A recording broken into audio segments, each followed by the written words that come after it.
Hey guys, welcome to Mr. Smith's Kitchen. Brian, Mr. Smith, kitchen, kind of self-explanatory. Although we don't always come from the kitchen. Sometimes it's the basement, sometimes it's the garage. I mean, you just never know. So today, I thought we'd do a cake. I've been really kind of craving this week a yellow cake with a chocolate icing. So we're going to do a yellow cake with chocolate icing. I thought I had done a video on it already, but I have not demonstrated how to make one. So we're going to make one. Why not? I've done a sheet cake before, yellow sheet cake, but I've never done a two-layer round cake. So we're going to do that, and I think it'll be fun all the same. If you're new to my channel, thank you for stopping by, and I hope you get something out of us. Check out some of my other videos. We do all kinds of things around here, really. If you're returning to my channel, awesome. I'm glad you came back. Thank you for being a part of our little neighborhood and being a good neighbor. Don't forget to subscribe. Thumbs up, thumbs down are nice, but not necessary. Notification bell, that way you know when my videos come out. If you so choose. Comments are always welcome. Just please put some thought in before you type. You don't have to agree with me or disagree with me, or you can just disagree with me, whichever. Just be polite about it. We've got all ages, all types in our neighborhood, and we try to promote being a good neighbor here. So, that being said, yellow cake. This is a fairly straightforward, easy cake to make. Let me get my camera moved, and we'll look at what all we need to start this adventure with, tool-wise. And I'm sure I'll forget a tool or two here, usually like a spatula or a whisk or something like that, but which you will need both of those. But we'll go over the majority of it. So let me get the camera moved, and we'll start looking at stuff. All right? Hold on one second. All right, so we're at the counter. Things you will need to make this cakes with are as follows. First and foremost, scale. If you don't have one, you should get one, really. They're under 20 bucks. They're probably one of the cheapest things you'll buy if you plan on doing any baking on a regular basis. It just keeps things accurate. And there are some things we bake around here that require a fairly high level of accuracy. So I always recommend a scale. You can use it for cooking, baking, all kinds of stuff. That way, doesn't matter what the recipe is, if it comes in grams, cups, ounces, pounds, you know that's what it is. The other thing we will need is a couple bowls, maybe one or two, depending on how you're running it. You'll need something to mix it with. I'm using my stand mixer. You can use a hand mixer. If you are using a stand mixer, paddle attachment. The next thing you'll need is a couple of 9-inch round cake pans. So, and that's really it, other than a rubber spatula, which I have a whole container full of spatulas and spoons and forks. Any old spatula. My favorite is this Christmas spatula that we've had for probably 20 years. And I think that's really it, other than measuring cups. If you don't have a scale, if you have a scale, you don't need a measuring cup. Everything transfers into grams, which is really nice. So the first thing we need to do is just kick our oven on 350 degrees. So I'll go ahead and get mine started now. And then after we do that, we're going to take our 9-inch pie pans, cake pans, and we're going to smear butter inside of them, just cold butter, smear it around. And then we're going to put some flour in here, shake it around so it gets on there, and then dump out any excess and just set these aside. You want the flour on there to help with the non-stick process. Now these are non-stick pans, and yes, that's the skew on the bottom of it, but it's not like I just bought these. The thing's old as dirt. It just hasn't fallen off. I don't ever take them off. I got them on there too. That just seems like work. So we'll go ahead and set these aside. You'll have to excuse me. For those that are new, you're pretty much looking at my counter space. My kitchen is literally 7 foot by 10 foot. It's not very big. Matter of fact, you're standing right in front of the front door or back door. But anyhow, we are going to start with the wet ingredients. And I'm going to give you the measurements in cups and grams. And if you are new, I write everything down in my notebook. If we like the recipe, it stays in the notebook. If we don't like the recipe, we just tear it out and throw it away. Problem solved.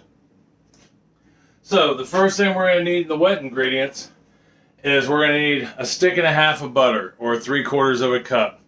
Each stick of butter that you buy at the store is a half a cup. So you need 1.5 sticks, unless you buy these little sticks and then you need 3 of them. But for all intents and purposes, 3/4 of a cup, it's about 120 grams. All right. I'm sorry, 170 grams. Woo! One stick is 115 grams. So we got 170 grams of butter in there. What we're going to do with that is we're going to cream it up. So let me get my mixer plugged in. Don't ever plug anything in at my house until I absolutely have to use it. We have little hands around here with Abby who likes to turn things on, and it could end up getting her hurt, me hurt. It can make a mess. There's just 1,000 things that could go wrong. So that being said, I'm going to go ahead and get this creamed, and then we'll move on to the next step.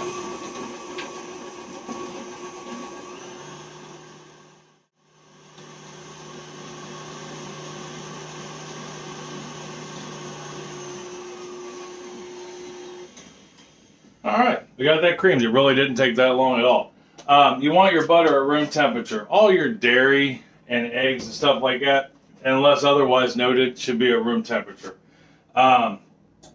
You don't want to, well, egg-wise, room temperature helps. Well, even with the butter, it helps to get it where it needs to be faster. Like we cream this.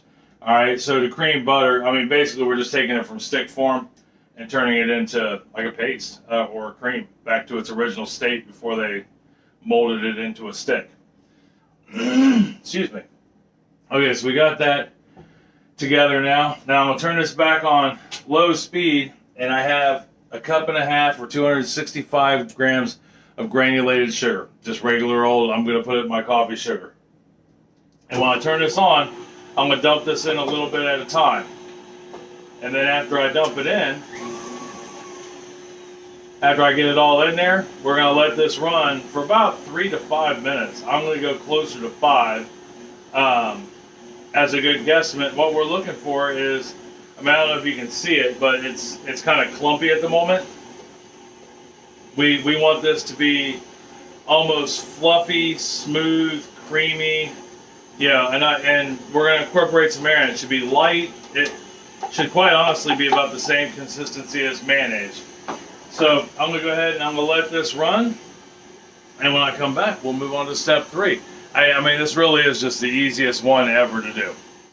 Alright, so we went about 5 minutes. One thing I didn't mention that I should have is about every minute or so, you want to take your spatula and just scrape down the bowl real good.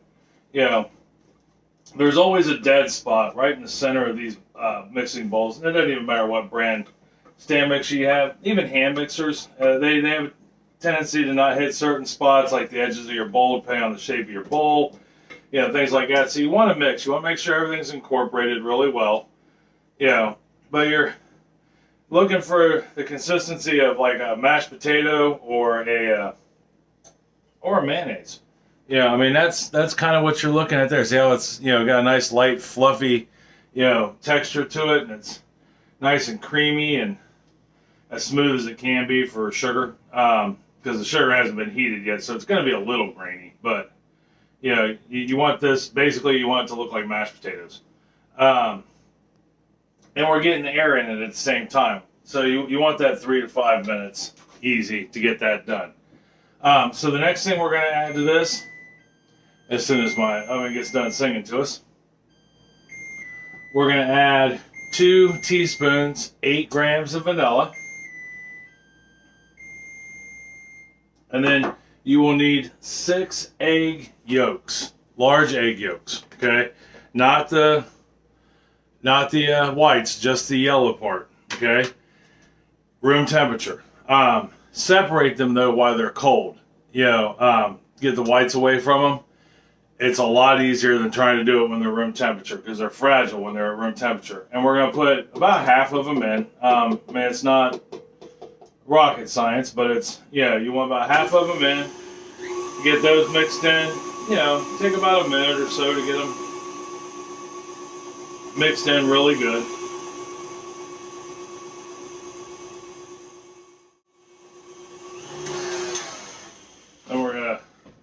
stop it. See how it's starting to turn yellow already? Isn't that cool? The egg yolks is what gives your yellow cake its yellow color.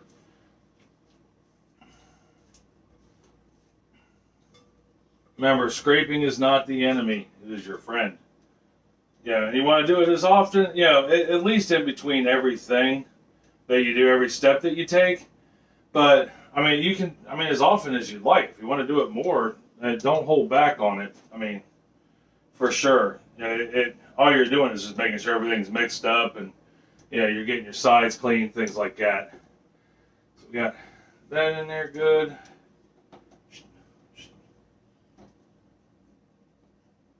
Because the last thing you want to do with your cake is have a clump of something. Then we'll put our other 2 eggs in there. Well, 2 and change. Like I said, it doesn't have to be exact. I had a broken yolk in there, but you just don't want to put them all in at once.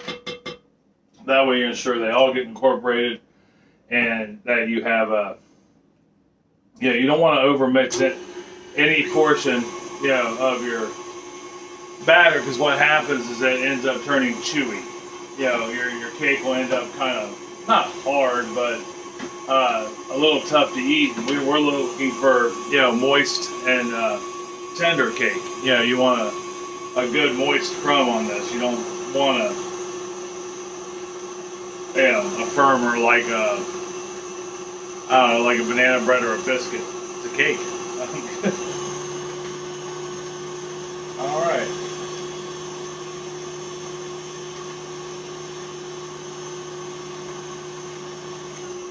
Got that in there again. Lift that up. Give her one final scrape. Then we'll move into our dry ingredients. And the dry ingredients are really easy. It's only 3 of them. The last thing you'll want to set out at room temperature that we'll need is a 1 cup of milk. I'm using vitamin D milk, whole milk, but you can use 2%. Vitamin D, that's what we drank, but the fat content in it will make your cake a little moister. Moister, yes. And I like that personally. Get this out of the way here real quick. Give this one good run around. Make sure we don't have any light spots that are just butter and sugar. It looks like we are good. Yep, we are good. Grab a little offset here. Scrape this off. And you'll want to take your time. Take your time. Baking to me should not be rushed. We're not doing this for a living. We're not professional bakers. Well, you might be a professional baker. I don't know. But I know I'm not. So I don't really rush through any of the process unless it tells me I have to do it quickly. All right, so the next thing we're going to need is some cake flour.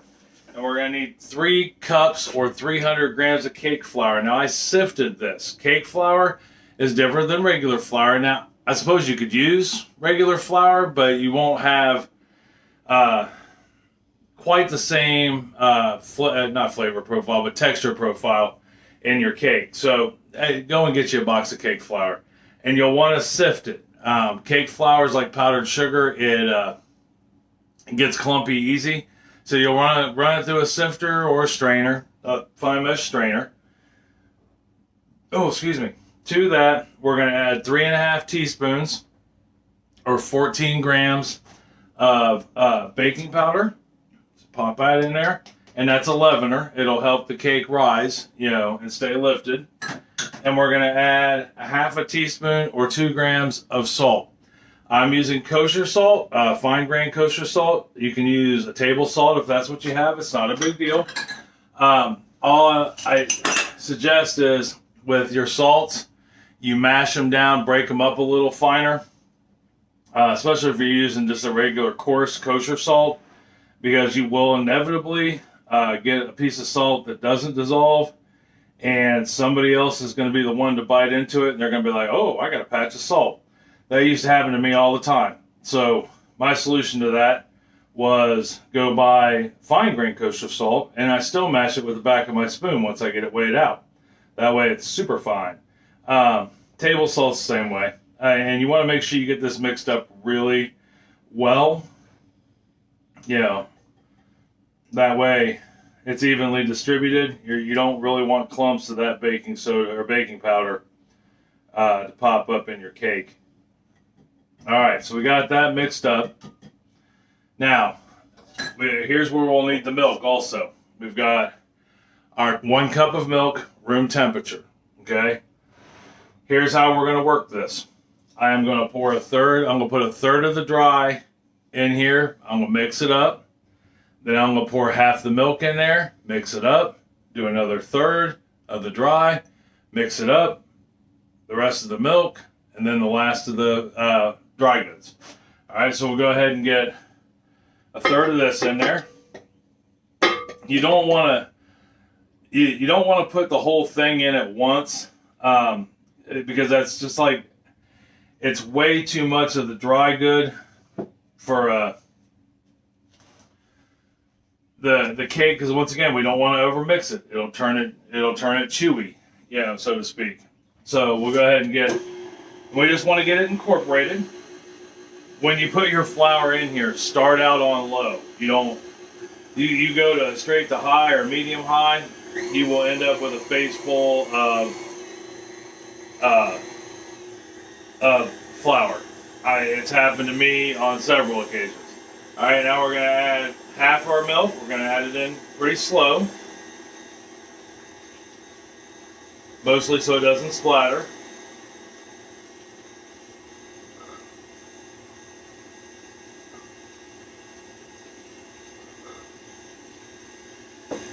Get that in there.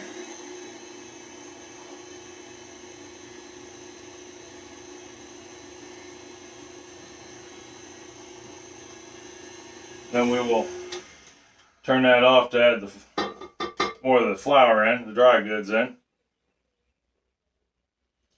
Put a third of that in. Yeah, last thing you want is a chewy cake. That would be really weird. Once again, starting it out on low. Or a lower speed. Now I'm going to scrape down the sides of the bowl here right quick. Seeing all that flour's on the sides making me a little crazy.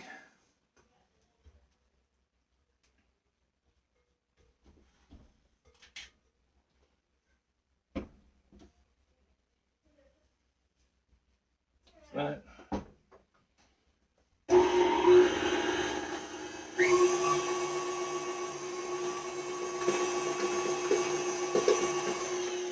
We're back down. We're going to add the other half of our milk. Slowly so it doesn't splatter everywhere. There's our milk.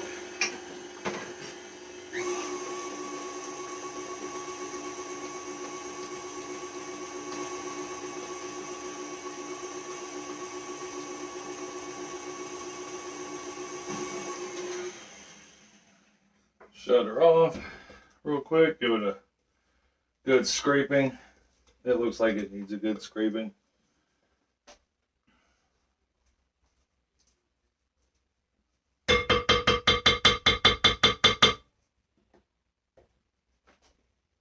Then we'll add the rest of our flour mix here.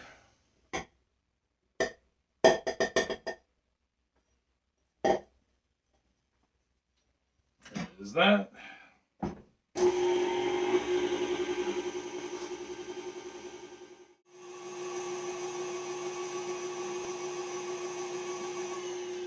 All right, and we are mixed. Last thing we gotta do, just scrape everything off.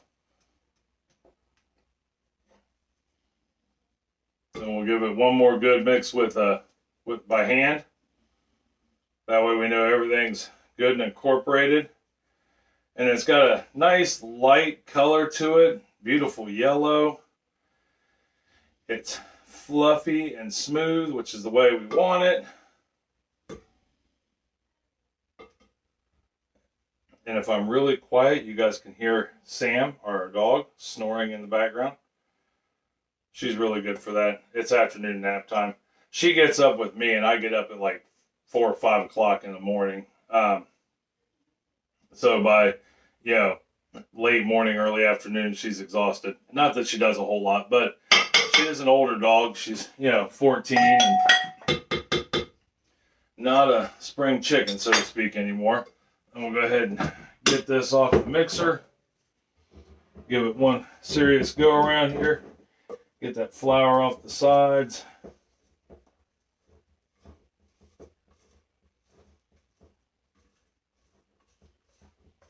Make sure we're good all the way around. Yeah, looks like we are in pretty good shape here.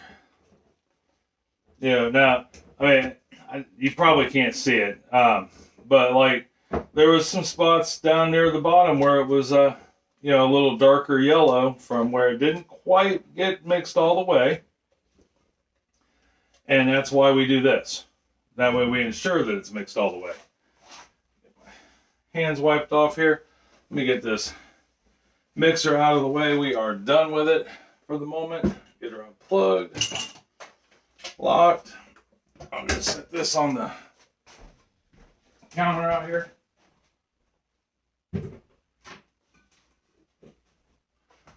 And I'll bring back in the stars of the show, the pans. Alright, so this is where your scale will come in real handy also. Because what we're going to do is we're going to weigh. You can eyeball this, but it's better because you want to split it, as evenly as possible. So, it makes sense to use a scale. And now, here's where it gets a little tricky. If you don't have the same, like these pie pan or these cake pans are the same brand, same weight, same everything. If you have two different cake pans from like two different manufacturers, they may weigh differently. And so you'll want to zero out your scale with the pan on it before you start putting your cake batter in there. Now, like I said, so I can weigh these and they'll weigh even, because the pans are the same. So I have a good idea that these are going to be even. And you asked why we want to make sure they're even? Well, I'll tell you since you asked. We want them to bake evenly.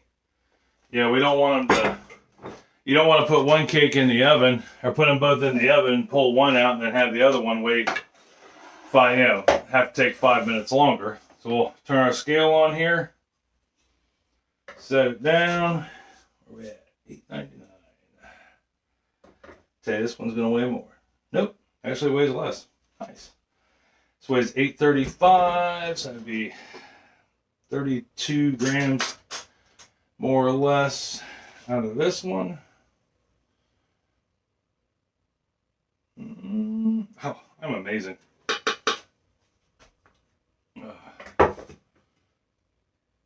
Yep.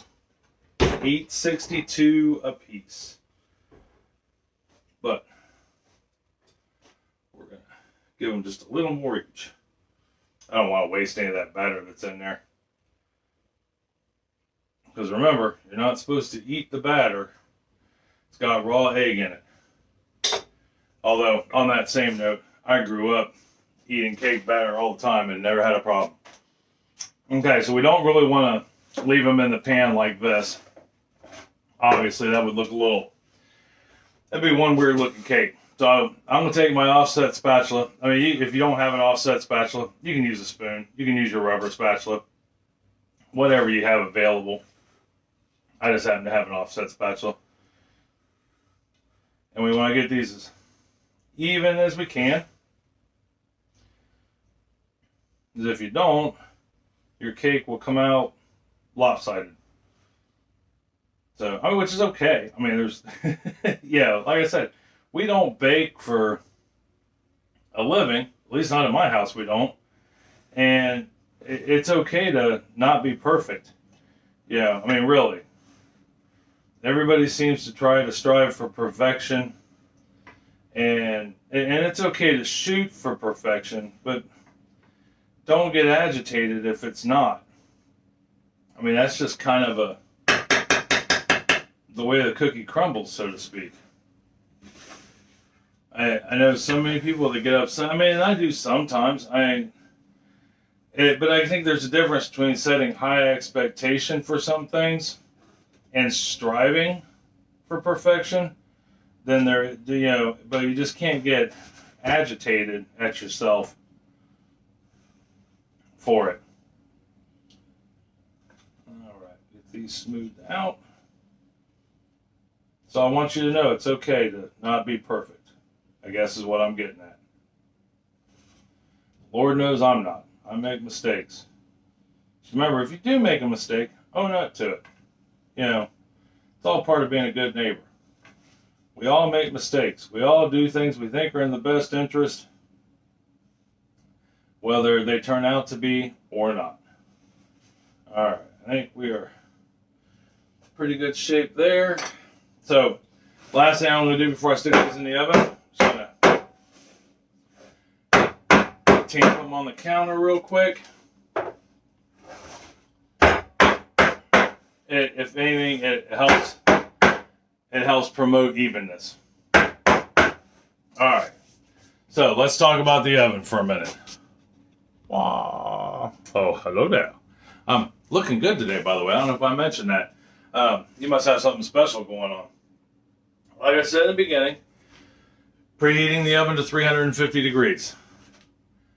We're going to put these in the oven, and we're looking at 22 to 28 minutes. It'll really just vary on your oven. Start checking them at about 22 minutes though. Halfway through, 11-ish minutes, you're going to take your pan, and rotate it 360 degrees or 180 degrees, front to back. That way, ovens have a tendency to have hot spots, especially the older the oven. And if you leave it just sitting there the entire time, you may end up with one side of the cake, dark, one side of the cake light, or, vice versa or whatever. And you don't want that. You want them to bake evenly. So by rotating them, it helps to ensure you have an even bake. So I'm going to go ahead and I'm going to put these in the oven. And I'm going to start at 22 minutes. And then I will do the toothpick test on it, which is just take a toothpick, insert it in the center. If it comes out clean, we're golden. If it doesn't come out clean, if it's got batter on it, we know we need to go a little longer. Another way to be able to tell, though, they will be like a golden brown on the top, and when you touch the top, it'll be spongy. So let me get these in the oven, and when I come back, we'll talk about what we got to do before we ice them. All right, see you in a second. So we went 27 minutes with the cakes, and I just pulled them out of the oven. So let's talk about what we got to do next, and that's get my arm out of the way. There we are.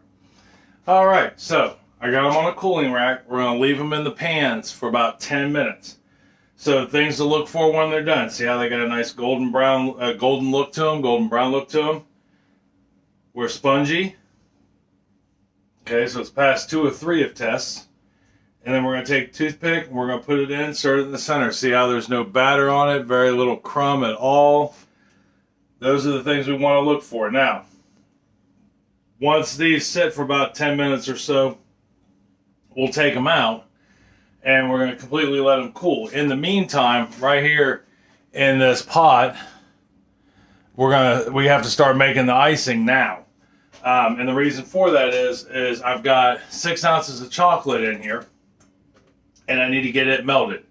And we want to melt it in a double boiler, but it also has to cool down to room temperature after we melt it. So I'm going to go ahead and get that started. We're going to use the steam water. Remember, don't let your water boil. And once it starts melting, you want to constantly stir it. I do want to show you something though that's kind of neat. And I've seen people get rid of chocolate like this. This happens a lot more to milk chocolate than anything else. And it's temperature abuse, where it's gotten too cold at some point. See how that's white and that's not? that's been abused by temperature. It's gotten too cold at some point in its career. It does not change the flavor of it. It doesn't change the texture of it. It just changes the color of the chocolate. So it's still good chocolate. So if you ever run across that, keep that in mind, especially if you're just going to... Now, you know, I don't know if I'd sell that, so to speak. And you would have no way of knowing until you open it. And I only know this, I saw a documentary on it a long time ago, but I actually ran a gas station at one time, and in the middle of winter, the power went out at our gas station for 2 days. And when it did, all the candy bars froze. And that's how the chocolate turned on the candy bars. Now, there was absolutely nothing wrong with the candy bars. They were still perfectly edible. But because they weren't perfect in the retail world, we couldn't sell them. So we just ate them. And they were fine. They tasted just like the candy bars that they were. Nothing was wrong with them. But nothing, if you ever run across that, nothing's wrong with it. And it's still usable. So I'm going to let these cool for 10 minutes. Go ahead and get this started going. When I come back, we'll just take these out of the pan and onto the rack, and then we'll let them cool completely. All right, see you in one moment. Okay, so it's been about 10 minutes or so. I got the chocolates melted down. It is right there. Pan's still a little hot. So now we just got to let it cool down to room temperature, but we got to get our cakes out of the pans. So, which, in theory, they should come out easy. But the first thing I want to do is I'm going to take some butter, and I'm going to rub it on this rack real quick. All right? I know that you're like, what? That's nuts. But what it's going to do is it's going to help ensure that the cakes, because the cakes are still warm on the bottoms and, you know, on the inside. They're not completely room temperature yet. But it's going to ensure that they don't stick to the rack. Yeah, now this rack is, I believe, Teflon coated. But, you know, I don't want to take any chances. I want the cake to turn out good, and you know, we don't want it to stick to the rack. So we went ahead, got that buttered up right quick, as it should be. Find a home for the butter right quick. Alright, so to get these out, if you have an extra rack you can put on top of this, you can always put it on top, which I kind of do, so we'll do that. Set that cake there. I went downstairs and got another rack. We'll use this rack. So we'll just take it. We're going to flip it over. Give it a tap on the bottom just in case. And it came out. Looks perfect. And then we're just going to simply invert it back over and set it down on the rack. Alright? If you flip it on the top side, you do run the risk of cracking it. The bottom is firmer than the top. It's got a crust.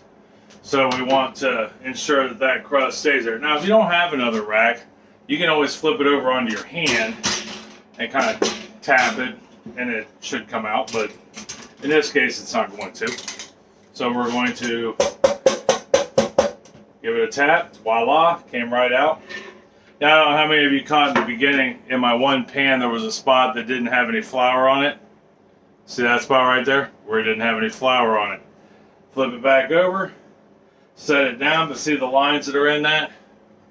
That's just from this rack. We don't want that on our cake. I mean, we could. We're going to cover it in icing. So now all we have to do is pull this little bit of cake off the bottom of this pan and try it. Oh, that tastes great. And we're going to let these cool. We're going to let the cakes cool down to room temperature about 45 minutes. We're going to let that chocolate cool for at least a half hour. It has to be room temperature. If not, we're going to mix it with, we're making a buttercream icing. And you don't want your butter to melt. It's already room temperature. You know, so you want that chocolate to be room temperature also. That way you get a creamy icing and not melted butter icing, which I have a fix for that too. And we'll talk about that more in a minute. So let's get this all cool down, and then we'll move on to icing. Alright, so now we're ready to make the icing, and it's a really easy butter icing. So the first thing you're going to need is 1 cup or 2 sticks of room temperature butter. You don't want it blazing hot, but room temperature, you know, 70-ish. I had it sitting out in the dining room because the kitchen's way hot. to put it in there, and we're going to start off just like we did with the cake by creaming it. All right, so we're gonna run this in the blender for a minute. I gotta plug it in because that's what we do. I tell you, I forget to plug this thing in more often than not. All right, so there's that. Get this blended up real quick.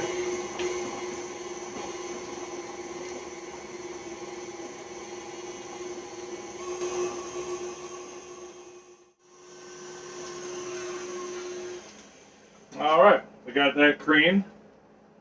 First step complete. Next thing we're going to do is add in the powdered sugar.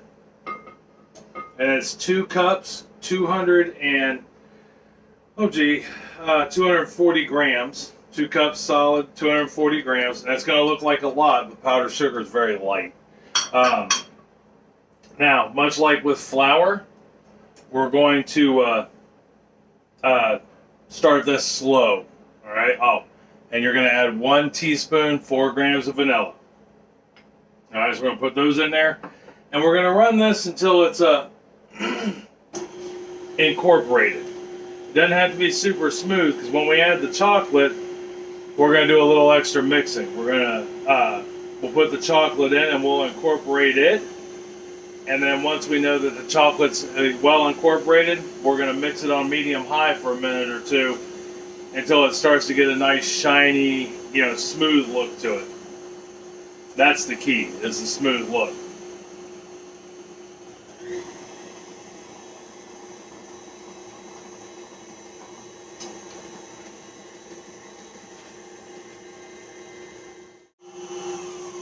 All right, we got that cleaned up, looking nice. I mean, that's what we should look like right there. I mean, just like earlier, it should look like mashed potatoes, be nice, and with powdered sugar, it should be smooth. We want to scrape down our bowl.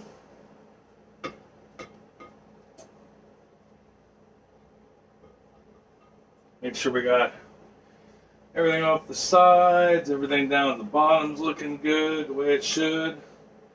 All right, so now what next is just to put the chocolate in. I'm telling you, this icing buttercream icings in general are pretty easy. And they taste delicious. Now, when it comes to the chocolate, use what chocolate you like. I think I mentioned this earlier. But you want to use, a chocolate you prefer. The recipe calls for an unsweetened chocolate, but it's up to you. If you don't like unsweetened chocolate, don't use it. Because it doesn't do you any good to use something you don't like by any stretch of the imagination. So, make sure you use the chocolate you like. I'm trying it with milk chocolate. I really think I don't know about you, but I can kind of vision taste in my head, which I know sounds really weird, but I can see it how milk chocolate. I think the milk chocolate should taste in this in my head. So I'm playing with that flavor control, because I've already made a buttercream chocolate icing with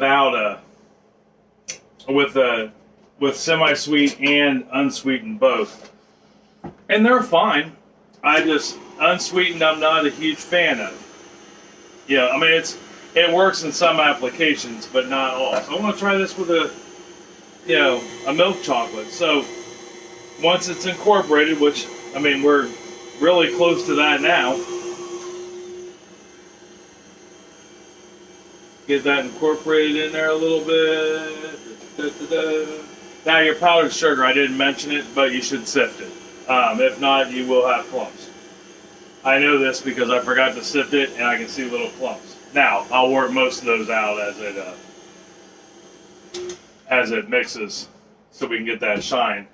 But all right, so I'm gonna give this a good stir.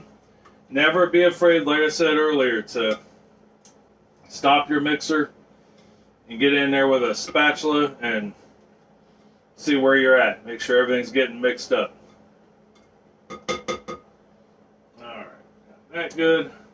All right, I'm gonna let this run on medium high, closer to high for a couple minutes, and when I come back, we will be icing the cake. All right, I'll see you here in a moment. All right, we are smooth. It's not as shiny as I'd like, but I think that has to do with the fact it's the milk chocolate. Another thing I'm noticing, I'm sure you've noticed it too because you're smart like that, is it's not as dark. And so we've almost got a whip like you would see in a Three Musketeers bar, which I personally think is going to be awesome. Yeah. And it's baking, much like cooking. I mean, there's more rules to follow in baking, and that is true. But at the same time, it never hurts to play when you can. Yeah, I mean, unless you're making something French. Not that I have anything against the French by any means, but yeah, their stuff is challenging and precise. Where a standard yellow cake, you know, not so challenging, not so precise. You can play with it a little. You know, I mean, the cake itself, yeah, I mean, it's pretty standard. There's only so many ways to make a yellow cake, you know, but you can make a yellow cake and add some weird food coloring in it while it's baking, you know, or whatever. Make it colorful. So, I mean, really, it's not a yellow cake's not far from any other cake. The only difference between it and most cakes is it doesn't have the whites in it, it just has the yellow, or the yolk. Alright, got that on there. I remember which way to turn this. Got that. Get the icing off of the mixer there. Let me get this out of the way. Ugh. Yeah, if you are, like I said earlier, if you're new to my channel, this is my entire kitchen. So I put a lot of things. I have a giant countertop in the dining room, and that's where most of my things sit. While I'm filming, and then I put it away when I'm done cooking. I mean, I do a lot of cooking. I mean, Chris does a fair amount too, but I like to cook. I mean, there's a difference. You know, I know sometimes I'll tell people that I cook a lot and I bake a lot, and they'll be like, "Oh, well, what does your wife do?" And she cooks and bakes a lot too. Well, she cooks more than she bakes, but it's a matter of time and, you know, wanting to do it. I'm a little more passionate about it than Chris is, although she's very good at it. I mean, we've been married now 20 years, and I can't really think of one thing she's ever made that was horrible. Let me move you down here on the counter a little bit more. There we go. You'll have to excuse the light. I have the window open over there because it gets like 900 degrees in here, and that is the light coming through the window. All right, so to ice our cake, if you have one of those fancy cake pedestals that turn, use it. I don't, not yet. I'm working on it. I haven't found one I liked yet. Unfortunately, it seems like living in a small town, which we do, you're kind of limited on what's available. Why, I don't know, but, and I'm not a big fan of shopping online. You know, I have. I'm just not a huge fan of it. Okay, so we're gonna put our first cake, our first cake down, our first layer down. We're gonna take some of this icing, flop it right in the middle, grab a spatula here, scrape that off of there, and then we're just gonna ice the middle. You can take it all the way to the edge. I don't know why not. I guess it depends on how you want to decorate your cake, because you don't have to ice the whole cake. You can ice the middle and the top and let it go. We have a espresso chocolate coffee cake that I got a recipe for that I have not actually made in years. That is absolutely delightful, but you don't ice the sides. You just ice the top and the middle. So maybe we'll make that again. It's an outstanding cake. I don't know why we haven't made it, but in a while. But a lot of times, when we bake, especially like when I bake for you guys, we bake together, so to speak. That's kind of like our snack for the week.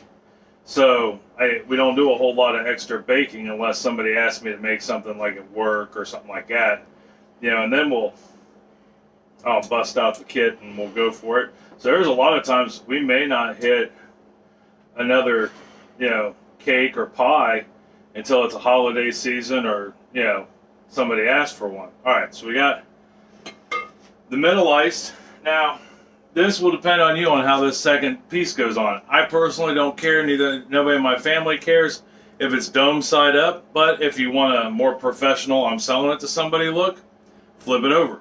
Now it's flat. So, but like I said, we don't care. And we're just going to place that on there like such. And then we're going to put a bunch of icing on there.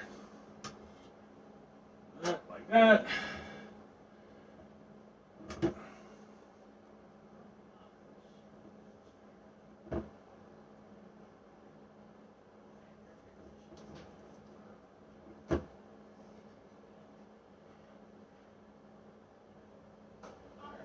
Now, if you don't have a spatula like this, you can use a rubber spatula. I mean, you could use a butter knife. You use what you have available, I guess, so to speak. And then we're just going to start spreading this down and around.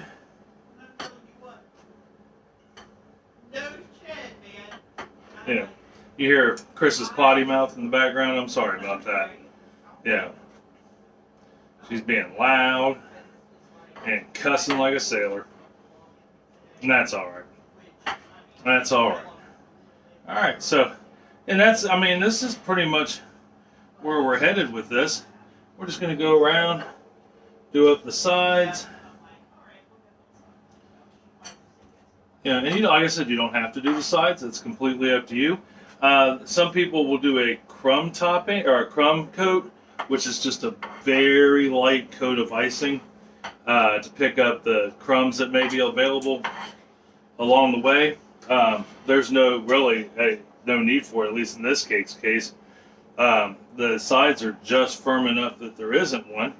I don't believe in doing those anyhow. I think they are unnecessary. The crumb is good, and if you ice it properly, with a little practice, you won't need the crumb, or you won't need that crumb coat.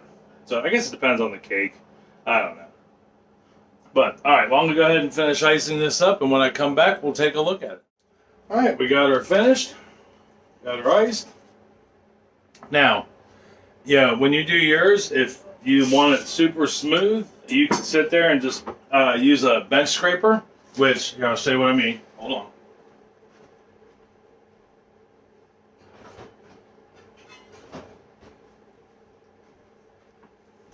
You can use one of these, bench scraper, plastic or metal, hold it along the side and just turn your plate and it'll make it smooth.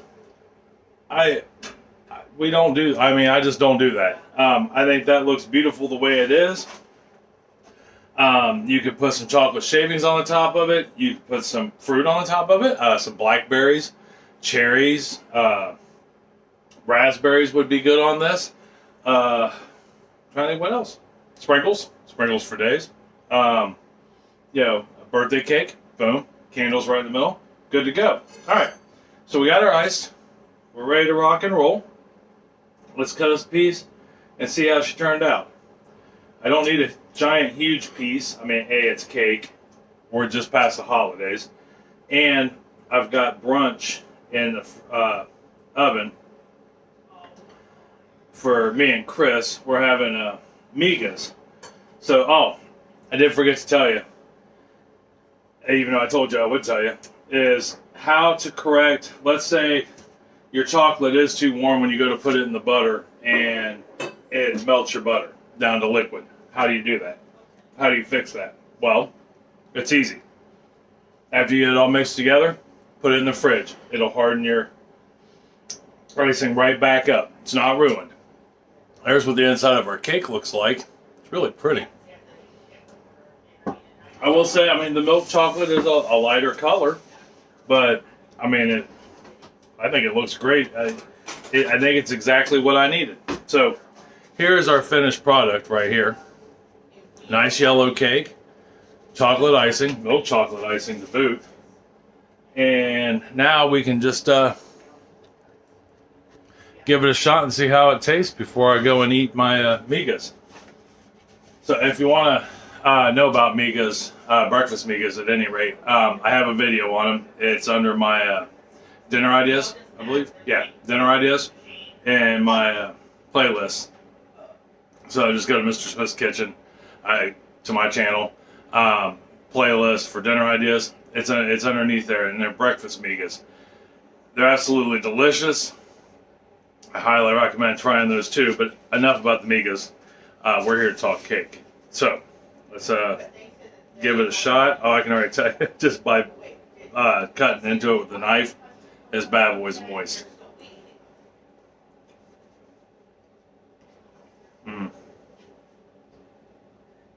That is everything I hoped it would be, and then some. My migas are done. Excuse me for 1 second. Yeah.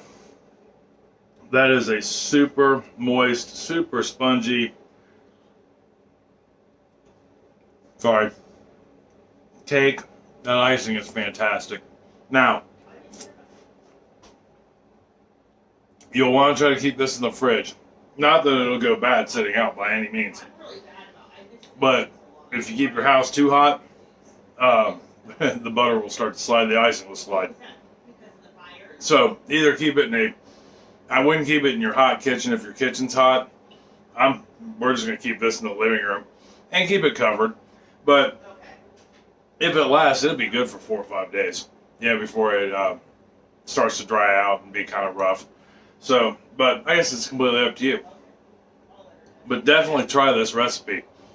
Like I said, use any chocolate you want. We used milk chocolate. You can use unsweetened, semi-sweet, whatever your heart desires. White chocolate would be good. A white chocolate buttercream with a yellow cake actually sounds really good. But this, my friends, is a cake worth your time. So, make this cake. Let me know what you think. All right, good, bad, or indifferent. Let me know if you try it. I don't think you'll be disappointed by any means. Next week, Tuesday, I'll have the video edited for the garage. So we'll be taking a look at the garage and just kind of chit-chatting. I'll finish it up today. Wednesday, not sure what we're gonna make yet. It'll be something cool though. I hope. It just depend on what I have and what my mood is, I guess, and what everybody else wants. But if you guys ever have any ideas for dinner, or something you'd like to see me try, let me know. I'm all about trying, different things. I'll cook anything. Baking wise, I think we're gonna do a third Swiss roll. We did the pumpkin one, then we did the chocolate one. I found a vanilla one that just is out of this world. It's got it's a blackberry lemon Swiss roll, and the icing has blackberries in it, and it's got a lemon glaze over the top of it that looks incredible. So I think that's what we're gonna do Thursday. But dinner, I'm not so sure yet. I'm leaning more towards a stir-fried chicken dish, maybe. Who knows? But anyhow, I'm going to get my migas out of the oven, enjoy this piece of cake, and some time with Chris and Abby, who are home, and take care of business. So until next week, I love you. I love you very much, and I do mean that from the bottom of my heart. Tell somebody else you love them. Make this cake and take one piece. Tell them you love them very much. It'll show that you love them very much. I mean, good God, this cake is amazing. And make some friends. That's all part of being a good neighbor, right? I know if I took this cake over to my neighbor right now, we'd probably be best friends for life. But anyhow, until next week, Tuesday, I love you. You have a great weekend, and stay safe.